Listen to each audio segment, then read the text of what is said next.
नमस्ते दोस्तों, मैं हूं आपका महुआ बॉय और आज लेकर आया हूं the extra academy survival guide manhwa का एपिसोड 4 हिंदी में एक्सप्लेन। अगर आपने पिछले एपिसोड्स नहीं देखे हैं तो पहले उन्हें जरूर देख लें। तो चलिए शुरू करते हैं।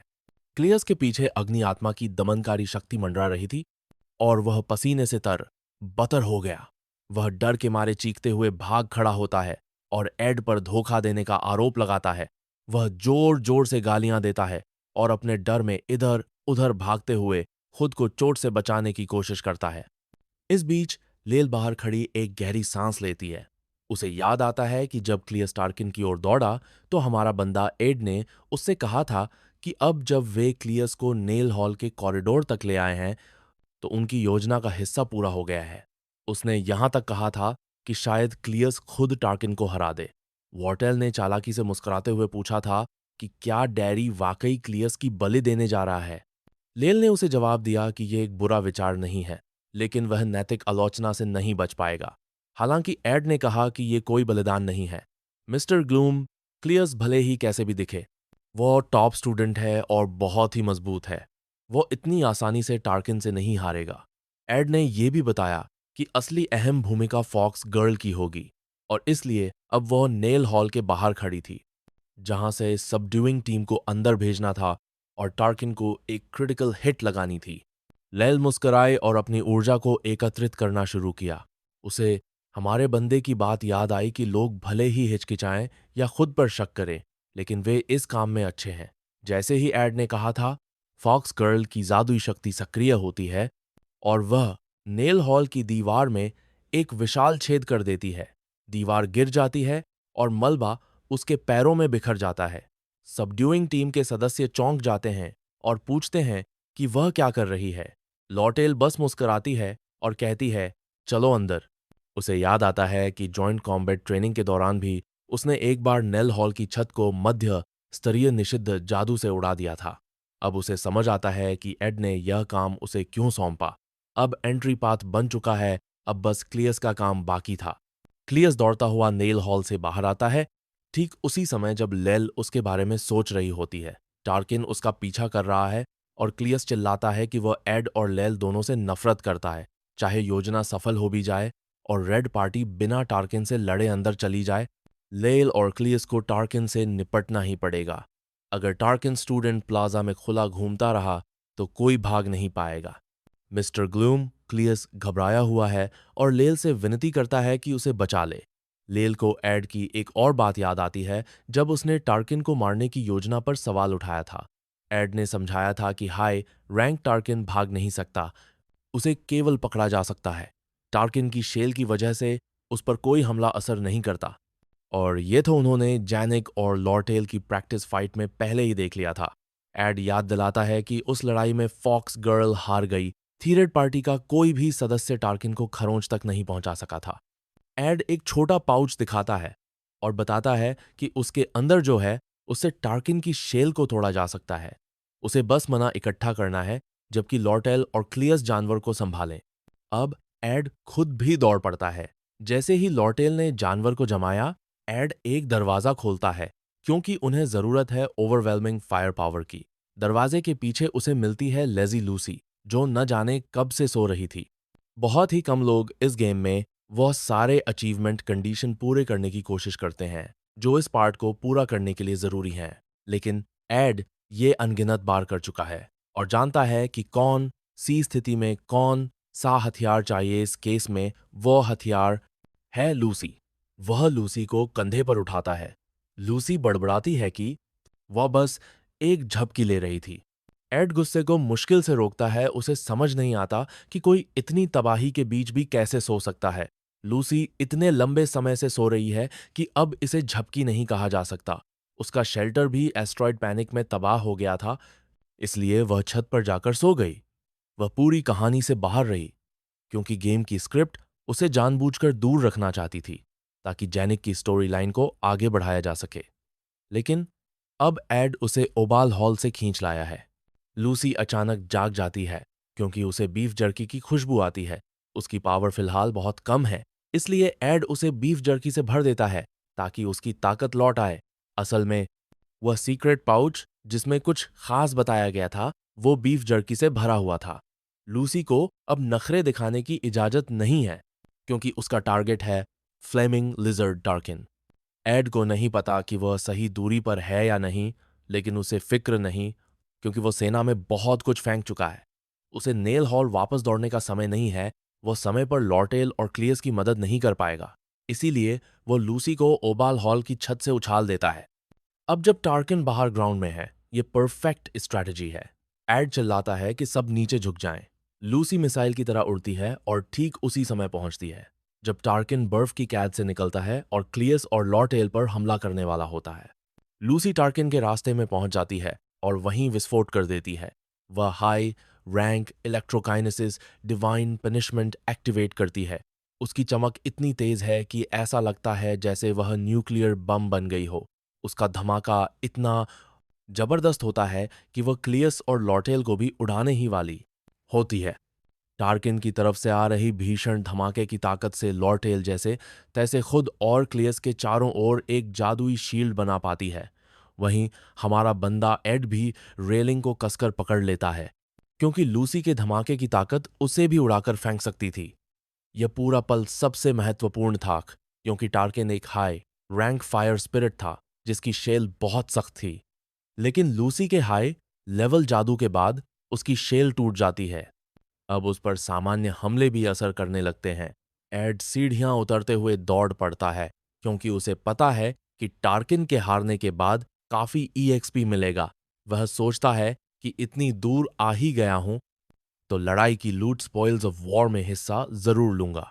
उसकी आंखें चमक उठती हैं उस आखिरी वॉर लास्ट हिट पर उसकी नजर होती है। जेनिक को अपनी माँ की बातें याद आती हैं जो उस पर गर्व करती थीं। दोस्तों और टीचर्स ने भी हमेशा उससे यही कहा था कि वे उस पर गर्व करते हैं और वह सेकंड ईयर की उम्मीद है। जॉइंट ट्रेनिंग में भी उसी ने सबसे अच्छा प्रदर्शन किया था। लेकिन ये सारी यादें शीशे की तरह चकनाचूर हो जाती हैं जब अंधेरा उसे घेर लेता है। कॉम्बैट सेंटर की दीवार टूट जाती है और सबड्यूइंग टीम अंततः जेनिक तक पहुंच जाती है। वह उन्हें मुस्कुराहट के साथ स्वागत करती है। हालांकि अब भी डार्क स्पिरिट बोसर ने उसे पूरी तरह अपने वश में कर रखा है। उधर एड को पूरा यकीन है कि यह सब सूरज उगने से पहले खत्म हो जाएगा। वह सही समय पर नेल हॉल पहुंचता है और देखता है कि क्लियस अब भी भाग रहा है और टार्किन अभी भी आग उगल रहा है। वह देखता है कि लूसी गायब है और पूछता है कि वह कहाँ है। लॉर्टेल बताती है कि लूसी कहीं कोने में लॉट पोर्ट हो रही है, जैसा कि वह हमेशा करती है। हमारा बंदा सोचता है कि कितना अच्छा होता अगर लूसी ही आखिर तक टार्किन को निपटा देती, लेकिन फॉक्स गर्ल को शक है कि उसमें अब भी इतनी ताकत बची है। लॉर्टेल ने अपनी बची खूची मना से टार्किन पर 2 बड़ी बर्फीली भालाएं फेंकी थीं, लेकिन वो हाई रैंक बीस्ट अब भी डटा हुआ है। एड कहता है कि अब उसकी गर्दन काटनी पड़ेगी और फॉक्स गर्ल का जादू इसके लिए सही नहीं है, इसलिए वह खुद करेगा। लेकिन लोरटेल उसे याद दिलाती है कि वह भी मैजिक फैकल्टी से है। उसकी कॉम्बैट स्किल्स ज़्यादा अच्छी नहीं है। वह कहती है कि यह काम क्लियस को करना चाहिए, लेकिन मिस्टर ग्लूम क्लियस तो घबराहट में कुछ कर ही नहीं पाएगा। एड कहता है कि वह अपना जीवन दांव पर लगाकर लॉर्टेल पर भरोसा करता है तो वह ठीक से करे। लॉर्टेल आंखें बंद करके सोचती है, क्या वाकई एड के लिए मुझ पर इतना भरोसा करना आसान है? असल में ये सब एक बड़ा दांव है। लेकिन एड कहता है कि ये कोई जुआ नहीं है, किसी की जान कोई सस्ती चीज नहीं होती। वह तो निवेश कर रहा है। बिजनेस की भाषा में बात कर रहे एड को सुनकर लॉटेल हौंस पड़ती है, कहती है कि निवेश तो उसका एक्सपर्ट फील्ड है। वह यहां तक मान लेती है कि उसे एड प्रिंसेस से ज्यादा पसंद है और अगर वह अपनी जान उसके लिए दांव पर लगा सकता है तो वह भी उसके लिए अपनी जान लगा देगी। उधर क्लियस अब थक चुका है, लेकिन जैसे ही टार्किन फिर दहाड़ता है, एड दौड़ पड़ता है क्लियस की तरह, डर के बावजूद। तभी आसमान से जंजीरों में बंधा एक विशाल लाल पंजा निकलता है। एड तुरंत पहचान जाता है यह ग्लास्किन है। इसका मतलब टेलर की टीम आखिरी फेज में पहुंच चुकी है और सब ठीक चल रहा है। पर यह दृश्य सभी का ध्यान भटका देता है। इस मौके का फायदा उठाकर टार्किन एड की ओर आग का गोला फेंकता है, लेकिन तभी लॉर्टेल एक बर्फीला हमला करके उसे रोक लेती है। इतने भारी उथल पुथल के बीच भी न हमारा बंदा गलती करता है न फॉक्स गर्ल। एड विंड ब्लेड स्पेल का इस्तेमाल करता है और टार्किन की गर्दन काट देता है। विशाल बीस्ट का सिर जमीन पर गिरता है और स्क्रीन पर नोटिफिकेशन आता है टार्किन को पराजित किया गया। एड की स्पिरिट कनेक्शन प्रोफिशिएंसी और स्पिरिट अंडरस्टैंडिंग दोनों बढ़ते हैं। उसकी स्पिरिट कॉन्ट्रैक्ट स्लॉट भी अनलॉक हो जाती है। अब वह एक स्पिरिट से कॉन्ट्रैक्ट कर सकता है। एड आसमान की ओर देखता, हेलाल बिजली से भरा हुआ आकाश और टेलर की शानदार जीत। एड को लगता है कि वाकई टेलर ही असली हीरो है। लॉटेल कहती है कि उसने जीवन में बहुतों को देखा है जो कहते हैं कि वे जान की बाजी लगा रहे हैं, लेकिन अधिकतर डरपोक होते हैं। लेकिन अब उन्होंने सच में जान जोखिम में डालकर एक साथ लड़ाई लड़ी है। वह एड से फिर हाथ मिलाती है। इस बार उसके हाथ में 3 सोने के सिक्के भी चुपके से रख देती है। अब एड उस पर एहसानमंद हो गया है। एड असल में लॉर्टेल से ज्यादा मिलना जुलना नहीं चाहता, लेकिन तभी टेलर वहां आता है। उसके बाल अब सफेद हो चुके हैं। ग्लासकिन को हराने की ताकत के कारण टेलर अब भी एड से चिढ़ता है, लेकिन फिर भी उसे झुककर शुक्रिया कहता है और मानता है कि वह उसका हणी है। क्लियस हैरान रह जाता है और टेलर से कहता है कि उसे एड जैसे किसी इंसान का सम्मान नहीं करना चाहिए। लेकिन तभी बाकी हीरोज आ जाते हैं डार्क ऑरा के साथ। वे हैं जिग्स, फियोनिया और एल्वीरा। वे क्लियस को चुप रहने के लिए कहते हैं। क्लियस रोने लगता है। फियोनिया भी मानती है कि हमारा बंदा यानी एड ने उनके लिए बहुत कुछ किया है। वह सुझाव देती है कि एड के लिए स्टूडेंट काउंसिल में सिफारिश की जाए, बट तभी लूसी आ जाती है, क्योंकि असल में टार्किन को गिराने में सबसे बड़ा योगदान लूसी का ही था। टार्किन और ग्लासकिन को टेलर ने हराया था, इसलिए एड चाहता था कि सबका ध्यान उसी पर रहे। लेकिन अल्वीरा को यह देखकर मजा आ रहा था कि एड अपनी जीत का क्रेडिट छोड़ रहा है। वह हंसते हुए कहती है कि यह तो सब जानते हैं कि लूसी और टेलर ने कमाल किया है, लेकिन फिलहाल बात एड की हो रही है। या फिर वह खुद शर्मिंदा है कि उसने मदद की। जिग्स आला से कहता है कि उसे सम्मान दिखाना चाहिए, लेकिन वह चिढ़ जाती है कि सब बार बार हमारे बंदे की साइड क्यों ले रहे हैं। असल में एड शुरू से ही मुख्य किरदारों से दूर रहने की कोशिश कर रहा था ताकि वह ओरिजिनल स्टोरी लाइन में दखल न दे। लेकिन अब जब वह सबको साथ देखता है तो उसके दिल में एक नरम और प्यारा सा एहसास जागता है। आखिरकार उसने देखा है कि कैसे ये सारे किरदार अपने अपने संघर्षों से जूझे हैं और खुद को बदला है। टेलर हर परीक्षा के साथ और मजबूत होता जाएगा। आला उसके साथ ताकतवर बनेगी। फियोनिया एक दिन अपनी नियति को स्वीकार करेगी और एक रानी बनेगी। जिग्स को अपनी राह मिलेगी। क्लियस में हिम्मत आएगी और अल्वीरा समझेगी कि जिंदगी सिर्फ मस्ती नहीं होती। यहां तक कि लोटेल भी आगे बढ़ेगी अपने सोने के सिक्कों के बीच। इन सब की राह के अंत में एक ट्रॉफी है जिसे कहते हैं सफलता। ये जानकर एड उनकी चमक से मुड़ जाता है और उन्हें अपने रास्ते पर जाने देता है। अब हमारा हीरो नेल हॉल के अंदर जाता है, जो अब टूट चुका है। उसे कुछ गड़बड़ लग रही थी, इसलिए वो वापस आया। किसी किरदार को रोशनी में लाने के लिए किसी और को पर्दे के पीछे रहना पड़ता है। वो देखता है जैनिक वहां एक संदूक में छुपी हुई है, घायल और थकी हुई। यहां से कहानी दोबारा शुरू होती है जब एड उस घायल और टूटी जैनिक को ढूंढ निकालता है। लॉर्थेल को पहले से शक था कि स्पिरिट सॉर्सरर जैनिक आखिर क्यों बेकाबू हो गई थी। उसने एक बार उसकी रूम देखी थी, हर चीज सच्चाई और आभार का प्रतीक थी। वहां एक बोर्ड था जिसमें लोगों के धन्यवाद भरे नोट्स लगे थे और टेबल पर इतने सारे गिफ्ट थे कि वे उसके कंधों पर पत्थरों जैसा बोझ बन गए थे।